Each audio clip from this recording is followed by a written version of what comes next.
the forgotten layering method that trapped body heat all night. Cold nights shaped human survival long before furnaces, radiators, or electric blankets, you know? Folks did not just endure winter, they engineered ways to sleep through it. One of the most effective systems ever used has nearly vanished from modern memory, not because it failed, but because central heating made it unnecessary. This method relied on strategic layering, not just bulk, and worked by managing heat movement rather than fighting cold directly. It kept families warm in unheated homes, cabins, wagons, and stone dwellings for centuries, and honestly, it still works today if applied correctly.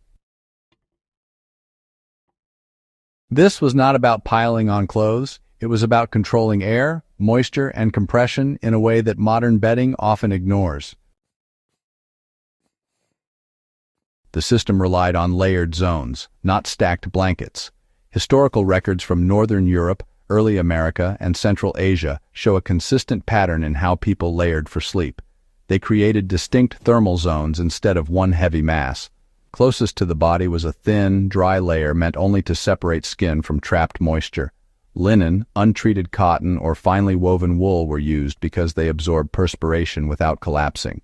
This mattered because damp skin loses heat rapidly, and people understood that cold often came from moisture, not air temperature.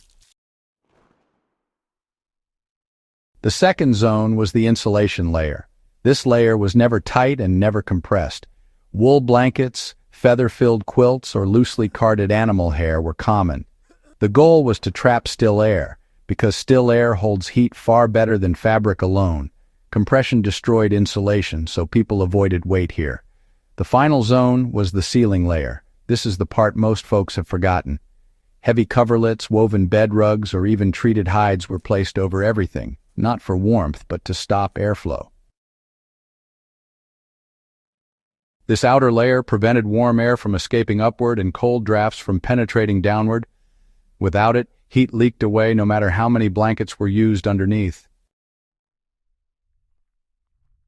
This three-zone approach is why people slept warm in rooms where water froze overnight. Compression was treated as the enemy of warmth. Modern bedding often fails because it compresses insulation. Historical sleepers avoided this deliberately. Beds were built higher off the ground to reduce cold transfer. Mattresses were stuffed with straw, reeds, wool, or feathers and frequently refluffed. Heavy weight was never placed directly on the insulating layers.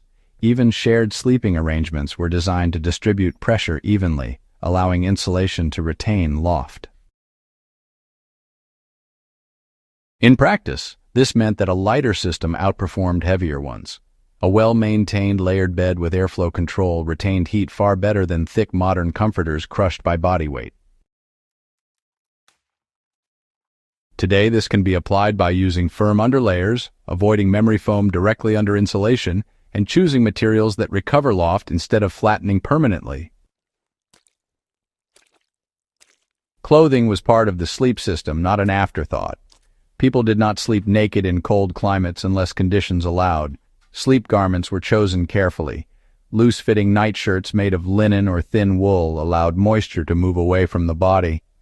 Tight clothing was avoided because it restricted circulation and compressed insulation.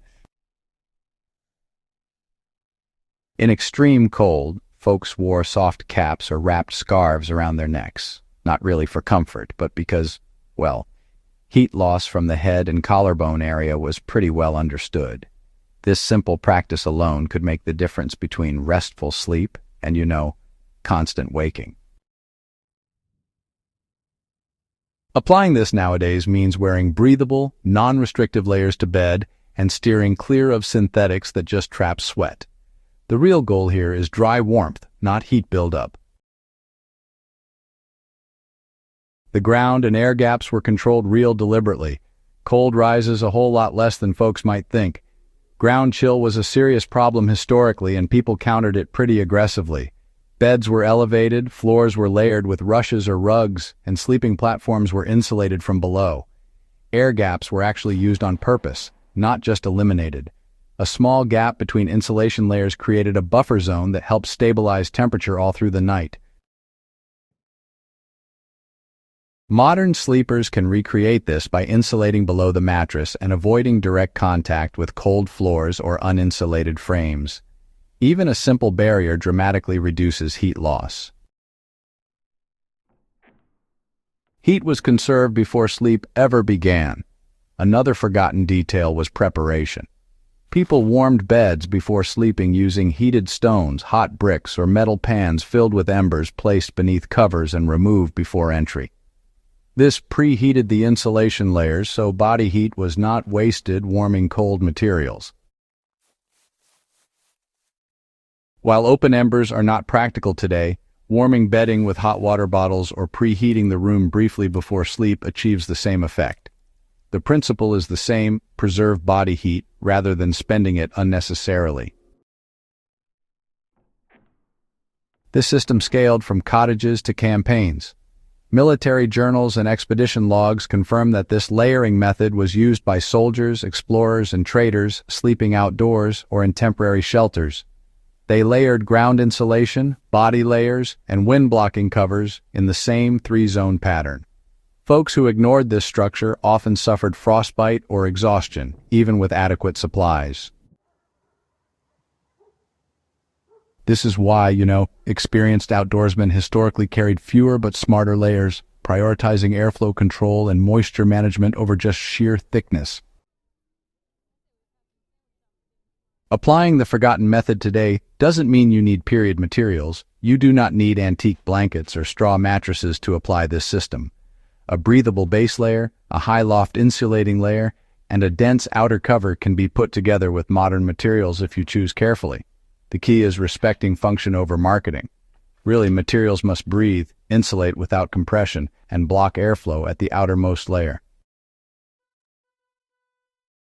So, just a few things to keep in mind here. Avoid sealed synthetics right next to your skin. And, don't go crushing your insulation layers. Always finish off with a wind-resistant layer, even if you're indoors. Why did this work for centuries, and honestly, why does it still work now? Well, this method succeeded because it lined up with physics instead of fighting against it. It respected how heat moves, how moisture acts, and how air can trap warmth. Central heating didn't replace this because it was worse, but simply because it took away the need for skill and regular upkeep. For folks interested in resilience, preparedness, or just historical accuracy, this knowledge is still mighty valuable. It comes in handy during power outages, off-grid living, or really any situation where fuel is hard to come by and you need to stay warm. Well, that wraps it up for Warfield Prepper Chronicles. If you got something out of learning how folks truly survived cold nights before modern heating, go ahead and subscribe to Warfield Prepper Chronicles. Share this with anyone else who cares about history that honestly still matters today.